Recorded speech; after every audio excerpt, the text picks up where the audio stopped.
Does it look okay?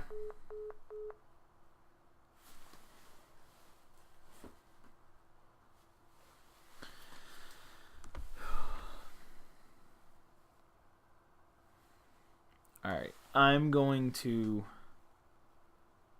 give it about 30 seconds, and then I'm going to start in on the July 29th. I'm going to give it about 30 seconds. I'm going to start in on the July 29th 2K series that just completed. And then I'm going to go over a few notes and just kind of put out some breaking news, and then I might need you to walk me through how to get it from here onto YouTube and start broadcasting those videos. Yeah, just going to try that out. Actually, should I tweet it out and then give it about a minute and see if I get any extra viewers?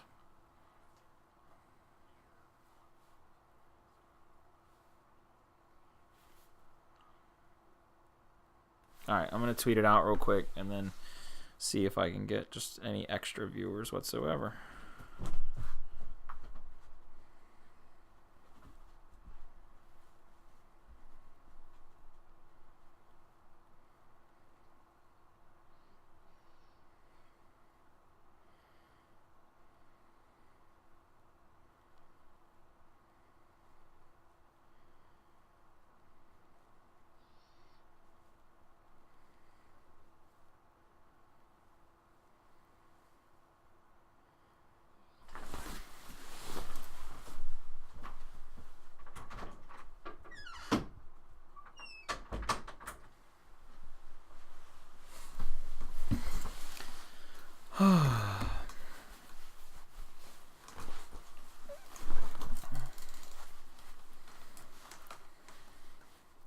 Sit down in basically my throne.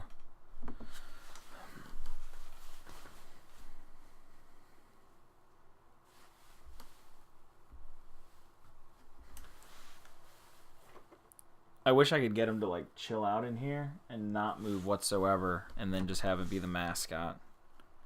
Because Bernie in the Coalition's End book actually gets a dog. I actually have like a decent amount of input on the fact that it's a dog. And how the dog like headbutts tickers and knocks him away and then gets the kill.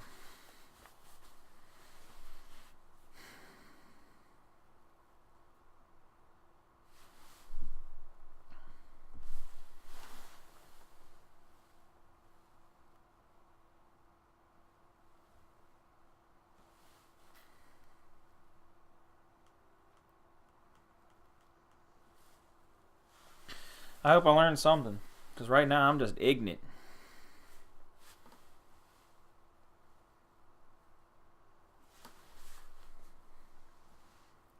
I thought I did rename it to CIC. Did it not save? I hope I learned something, because right now I'm just ignorant. Oh no, there we go. Update information. Still Gears is the game that I want. I thought I did rename it to CIC. Did it not save?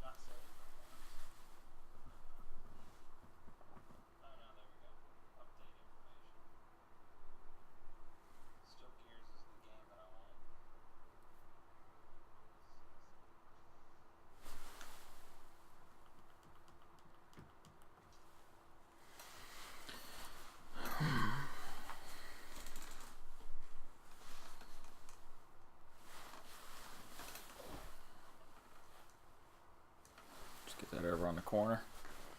Get that over on the corner.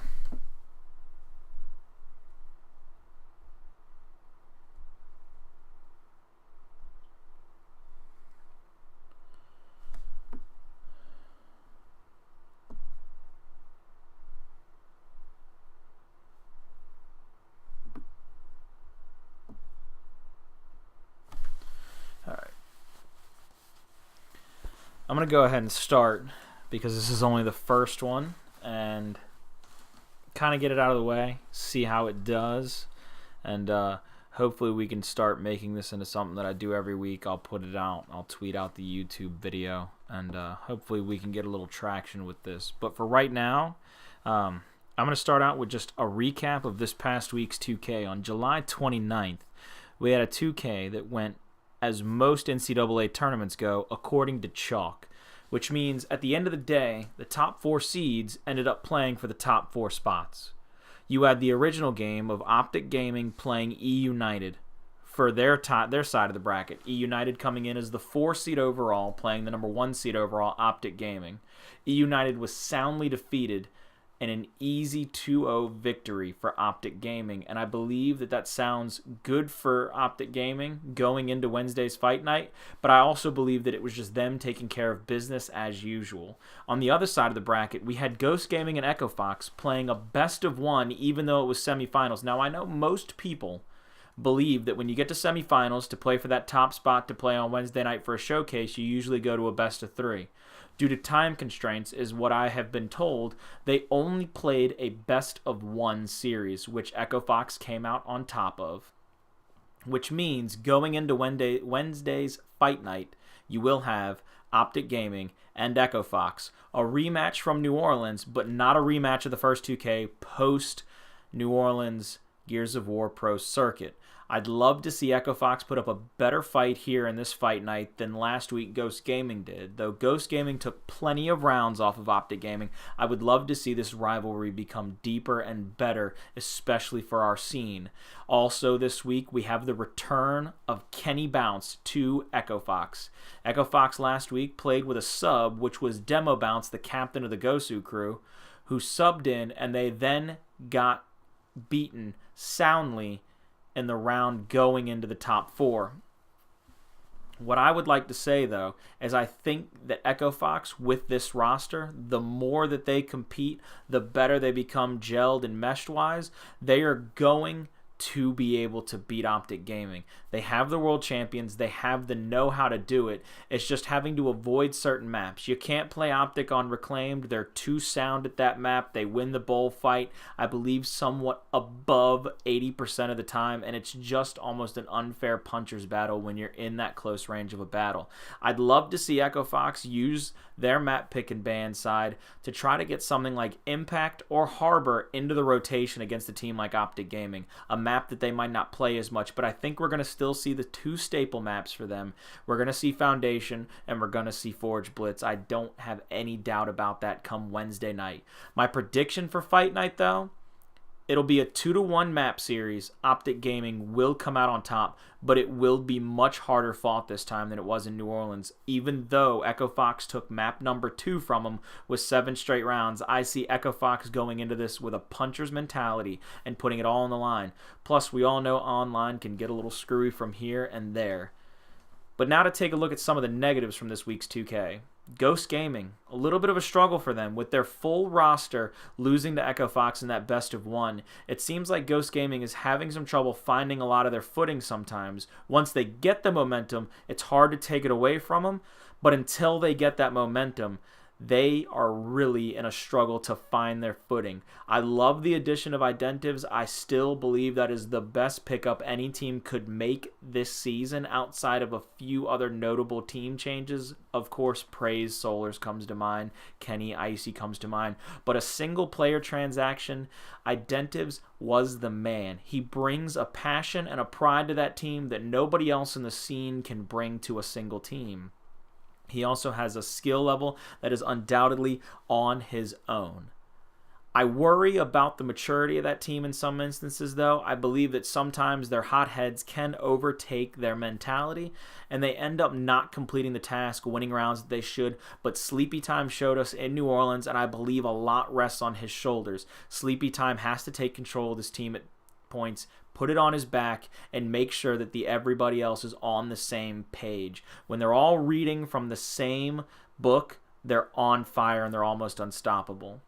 On the other side of the bracket, we had E United falling to Optic Gaming. E United also, with their entire roster, falling to Optic Gaming, and I don't believe that's any kind of surprise to anyone here. After what I can only describe as a crumbling of an empire, E United had great momentum going into the second map against Ghost Gaming in their championship run, but failed to close that and then lost the third map quite soundly. I think E United has a hump that they have yet to figure out how to get over. Pell will continue to improve, though, week to week, and I think their team chemistry will only get better. If they can keep calmer heads, they may prevail, but they cannot let the pressure of the situation bog them down. They cannot get stuck in the mud trying to make something happen or force something that isn't there. Some notable disappointments from this week, though. The Gosu crew was a bit disappointing in this week's 2K. I believe getting knocked out in the round of 16 going into 8, maybe 8 going into 4. I need to look that up to be certain. Also, a really disappointing showing this week is I don't believe, and I could not find their gamer tags anywhere. Toy Soldier did not play. Eternity did not play. And that's a big miss for us. We need competitors of that caliber playing each and every week, bringing eyes to the game and possibly putting their names back on that elite level pedestal to get on those top tier teams. We saw the shakeup with Jerpy going over to Rise last week, and they performed quite well with a first week player coming in.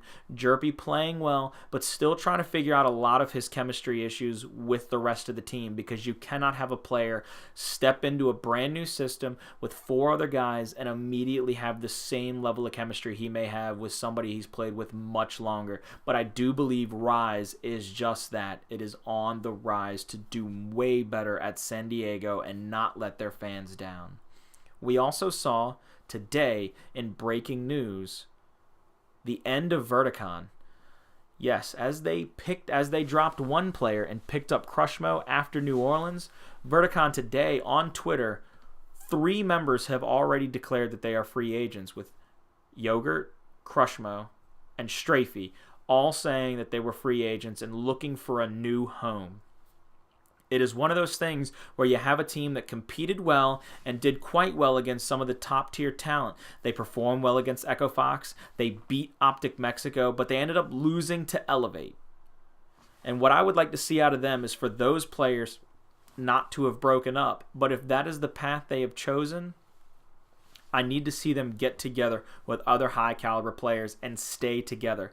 They cannot let a single week be the determining factor in whether or not this new system with a new player is what is best for them.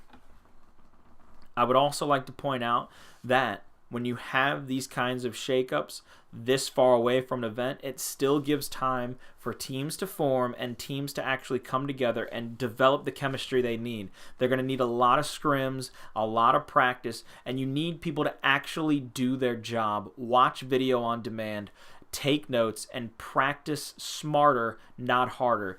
Take note of what mistakes you made, not what your teammates did, and then discuss them as a team. You can only get better when you're willing to admit your own faults and shortcomings. I'd love to see teams like Elevate continue to push forward.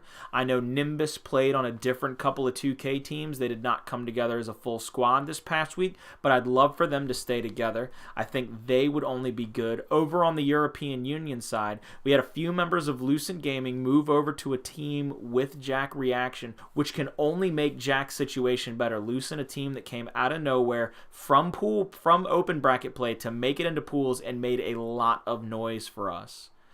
Jack Reaction picking up a few new players with his ability and his veteran leadership can possibly mold some younger guys into some very scary talent coming across not just one pond, but the entire continental U.S. to get to San Diego. I would love to see that team stick together and compete. I need to see some more from EU's finest. I hope that their practice schedule gets better going into San Diego. I know they had some exam issues. I know that they had some problems getting a proper schedule under their belts, but they did have 2 lands to compete at before that event, which I believe gave them a great understanding of what they should do and where they should be at points in the map with that kind of land experience. I'm not sure if the EU is going to have that many regionals again before San Diego. It's a very short amount of time to have 2 in 60 days. But if they can do it and they can get some more land practice, or they just get an incredibly good schedule going from here out, they could be the most dangerous team going into San Diego. I also see us seeing some great things out of some of these other amateur teams because you see a lot of people coming back into the scene. They're coming out of retirement. They see the excitement and the storylines around Gears of War right now, and I think that is exactly what we need. When you come into a situation where there's a lot of hype and there's a lot of mystique built around players and storylines, not built around drama and issues and a game that people may or may not approve of or think is up to snuff, you have now got a game that has all the engines behind it. It is revving up to full speed, and it has got to come into that train station ready to park, pick up these passengers, and head on into the Golden City.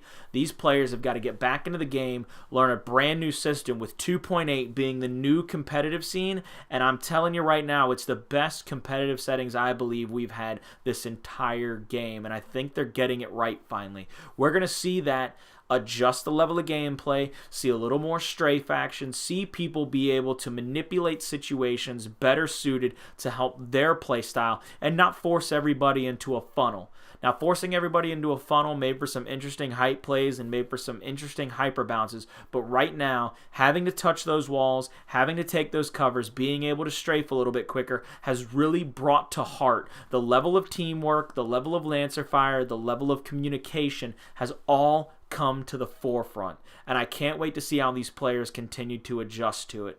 Last week, this week, and every week from here on out, I want to see these players, teams, coaches, and sponsors put their all into this. They've got to come into San Diego ready to play, ready to dominate, and if they do not, then they're going to get sent home early, and they're going to get sent home quick.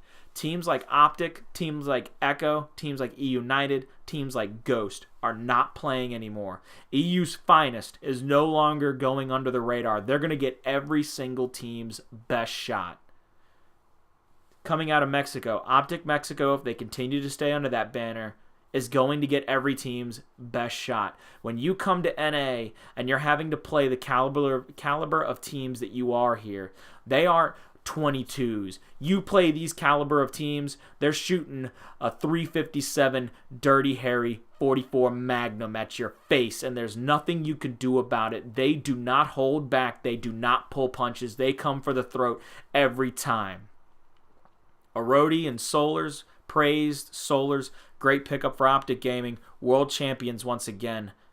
They're going to go for back-to-back in San Diego. Echo Fox, they're going to come to San Diego with blood and revenge on their minds. Ghost Gaming, they're going to be nothing but hungry coming into that situation. And E United still has something to prove. And I think that all four of those teams are going to dominate from here on out. You're going to see them take over 2Ks. I think it's going to go to chalk most weeks. And I think we're going to see these teams only get better from here on out.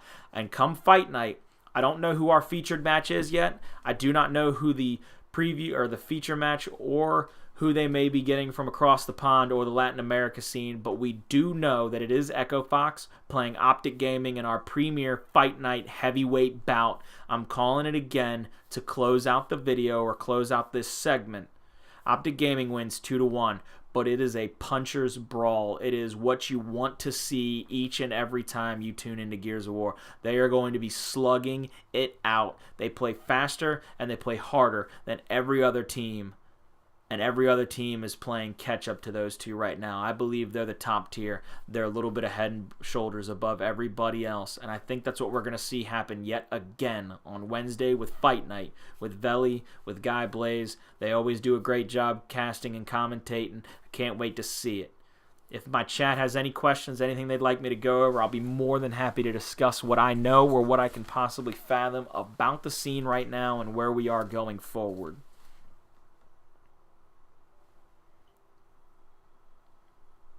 Trooper with a beautiful comment there. Identive's sniping ability, great ability to do whatever he wants with a bolt talk, with a sniper, with an M-bar. You put it in his hands, you let the man run rampant. You got to take the shackles off of somebody like Identive's every now and again. You've got to let him be the madman that he is.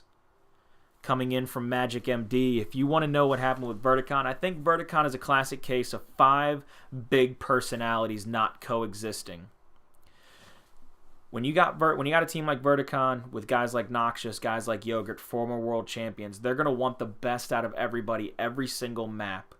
Crushmo coming off of almost a retirement phase where he's coming back now to the game after taking a break from New Orleans, playing a little golf in his spare time. He's going to have to get used to it. I don't think that had anything to do with it. I think Crushmo is just as good as he always was. He showed in Season 1 how clutch he can be with that 206 ring break and a triple kill to help win the match for, I believe it was for Enigma 6 at the time. I just think it's 5 big personalities maybe not coexisting on the highest level, and they're going to see what their options are for now. If they don't get any offers and they don't come out great on the other side, I'd love to see those 5 guys come back together because I think they could do great things with guys like Noxious, like Yogurt, veteran leaders with a lot of experience, somebody like Strafey, Domes, great players, great shotgunners. They can really rotate well. And then a guy like Crushmo who has nothing but the clutch gene deep inside of him. I think they could be great together, but right now they're exploring options, and it's 5 big personalities, and we're going to see if they get a landing spot here coming into this week's 2K on the following Sunday. And Elevate as well. Elevate's a team that I'd love to see keep going in the right direction. They need to keep being on that upswing. They were absolutely playing out of their minds on Harbor all weekend long. Rotations were perfect. Their callouts were perfect. They did everything they could and should to ensure their team was in the best spots at all time on Harbor. And I think that comes from a little bit more discipline and practice in those lanes and on that map. And all you can do now is go from that map and strengthen up the next one, strengthen up the next one, maybe play a little more Forge Blitz, maybe play a little more Impact. Play these maps that are a little more unorthodox, get your lanes just correct, and make people look like fools on not just Harbor, but on every map. I love those guys on that team. Elevate has Sneaky, they have Exclusive, they had Heza. All those guys are amazing. Firearm, great players, absolutely amazing players. Pedro, oh my gosh, all those guys bring something to the table that is overlooked, and it's trust and it's dependability. All those guys are hungry, all those guys want it, and all those guys are willing to give up the spotlight to get it. And that is a factor you don't see in many other players right now. When they're willing to give up that spotlight and they're willing to just do whatever to win, that's the type of guy you want in the trenches with you. That's what you want to look next to and see when you're in that fight and the mud slinging up in your face. Or if you're in the sky and you're in that tough dog fight, you know your tail guy's got your back. He's on your 6. He's getting that bogey off of you. That's the kind of guy you want. Trust, dependability, and is willing to give up the spotlight to make sure that the team does the right thing and wins. I love Elevate going forward. I'd love to see them playing with their full roster every day and then every Sunday in the 2K. I think they can continue to make big waves. The 2Ks aren't where they shined. We talked about that in New Orleans, but I think that'll just do nothing but make their job easier come San Diego when they have to put it back on people. And if that's everything for the night, that's everything for the night. I'm going to go ahead and I'm going to cut this stream off. I'm going to thank everybody for stopping by. I'm going to thank any follows, anybody that dropped in to check it out. I'm going to be uploading this onto YouTube so you can watch it there. The channel's name, same as here on Twitch. Check it out, the T-Virus Bastard. We are going to be here. We're going to be live every week, Monday or Tuesday, to make sure we recap some of that 2K.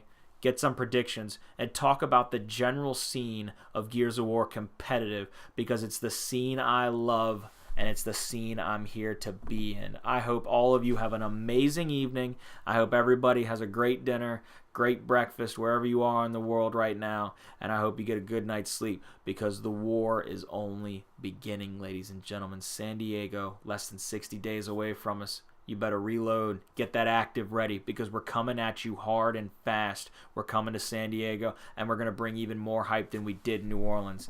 This is Colin Clark, the T-Virus, signing off. Good night, ladies and gentlemen.